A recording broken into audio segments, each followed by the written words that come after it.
আজকে আমরা টেন্স শিখছি, প্রেজেন্ট ইনডিফিনাইট এবং প্রেজেন্ট কন্টিনিউয়াস। এখানে আছে দেখো আমি স্কুল যাই, তাহলে এখানে আমিটা হচ্ছে কর্তা বা সাবজেক্ট, তারপরে স্কুলটা হচ্ছে কর্ম,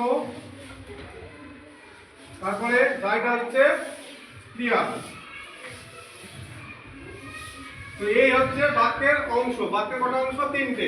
প্রথমে কর্তা, তারপরে কর্ম, তারপরে ক্রিয়া। এটা বাংলার ক্ষেত্রে।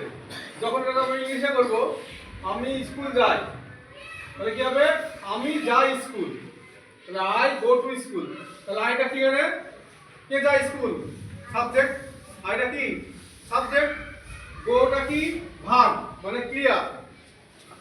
আর টু স্কুল হচ্ছে অবজেক্ট। তাহলে আই গো টু স্কুল, আমি স্কুল যাই। তাহলে তিনটে শব্দ নিয়ে একটা বাক্য তৈরি হয়। বাক্যের প্রথমে বসে কর্তা, তারপরে বসে কর্ম, তারপরে বসে ক্রিয়া, বাংলা ভাষা ক্ষেত্রে। আর ইংরেজিতে কি হচ্ছে? প্রথমে সাবজেক্ট, তারপরে ভার্ব, তারপরে অবজেক্ট।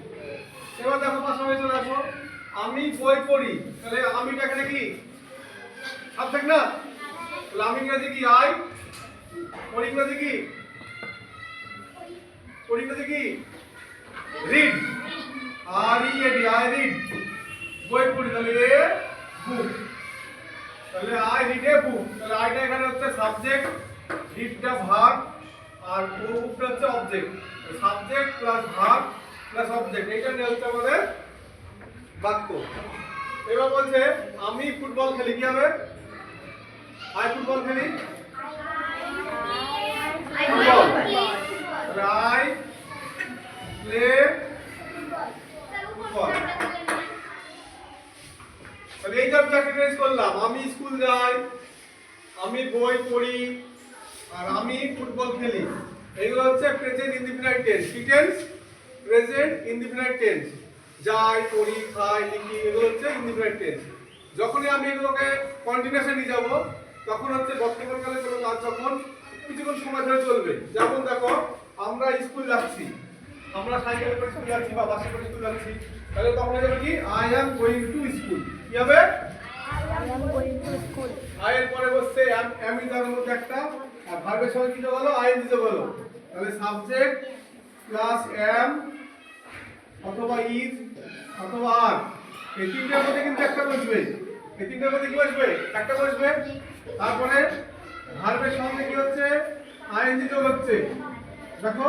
তারপরে লাস্টে অবজেক্ট। তাহলে এখানে কি হবে? আমি বই পড়ছি, কে পড়বে বলতে? আমি বই পড়ি, আই রিড বুক। আমি বই পড়ছি, তাহলে কি হবে? I am reading book. Very good. তাহলে আই পরে কি বসলো? একটা অ্যাম, তার সঙ্গে কি যোগ হলো? রিড। তাহলে দেখো বাংলায় যেমন পড়ি, পড়ি থেকে যাচ্ছে পড়ছি। এই যে ছয়ে ছয়ে, এই ছয়ে ছয়ে হচ্ছে থাকলে কি যোগ হচ্ছে? আইএনজি যোগ। কি যোগ হচ্ছে? আইএনজি যোগ। তাহলে I am reading book, I am reading book. তাহলে আই রিড বুক মানে আমি বই পড়ি, যখন পড়ি হবে তখন হবে রিড, আর যখন পড়ছি তখন হবে কি? রিডিং। আর তার আগে আমি তাদের মধ্যে একটা বসবে। বুঝা গেল? এবার লাস্ট আমাদের আমি ফুটবল খেলি, তাহলে আই প্লে ফুটবল। আমি ফুটবল খেলছি, কি হবে? আমি ফুটবল খেলছি, আই প্লেইং ফুটবল। তার আগে কি বসবে? এম। তাহলে কি বলবো? I am playing football. I am play হলো, প্লে সঙ্গে কি যোগ হবে? I N G হলো ফুটবল। প্রথম পরীক্ষা কিন্তু আইএনজি যোগ আছে।